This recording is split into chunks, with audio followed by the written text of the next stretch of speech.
मंगलताई, ओ मंगलताई आहेत ना? तुम्ही कुठं होते? हे खूप टेन्शन मध्ये होते आतापर्यंत.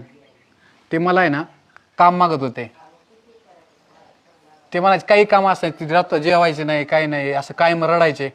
ते मला रडताना दिसले, मलाच राहावलं नाही. मग त्यांना विचारलं, ते म्हणे गावाकडे खूप कर्ज झालं म्हणून मी घर सोडून आले. 2-3 वर्ष झालं असंच इकडं तिकडं भटकत खातोय, कोणाकडं बी, कुठं देवळात, कुठं मंदिरात, कोणाच्या घरी भेटलं तर.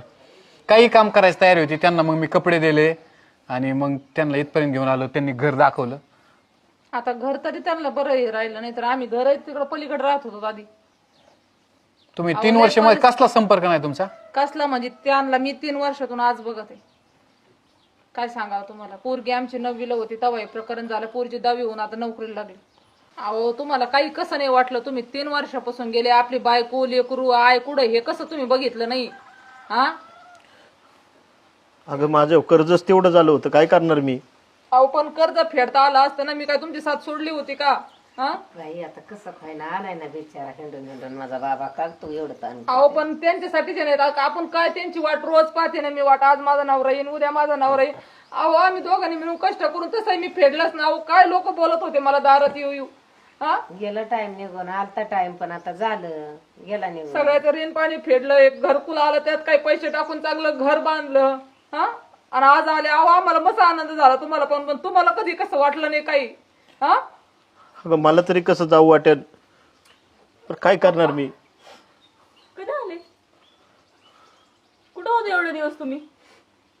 आता रामदीबाई आलाय ना बिचारा, का तू बी टेन्शन खाते? काय आमची काही काळजी होती का नव्हती? मम्मीने कसे कसे दिवस काढले, किती लोक कर्जवाले येऊन गेले इथं, कशी राहिली बिचारी. मामाने मला कसं तरी शिकवलं. काय वाटतं का नाही तुम्हाला? नाही, समजू शकतो तुम्ही खूप कष्टातनं गेले. म्हातारी रोज रडायची, म्हणायची माल मारायच्या आधी एकदा दिसलं तरी बरं होईल.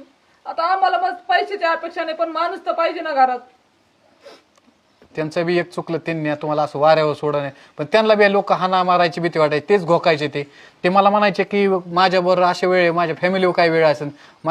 त्यांनी 3-4 वर्षाला संपर्क करण्याचा प्रयत्न, त्यांची अवस्था इतकी बेकार झाली. त्यांनी कुठं कुठं कसं कसं जगले त्यांनाच माहिती. आम्हाला काय साधं हे होतं का कुठं हाय का नाही का काय नेमकं, तेच काहीच कळत नव्हतं ना. अगं पण मी देवाला हात जोडून राहते, म्हणायचे माझा बाबा कुठं का असताना पण सुखाचा राहावा, कवा कवाय ना मला नजर पडावा.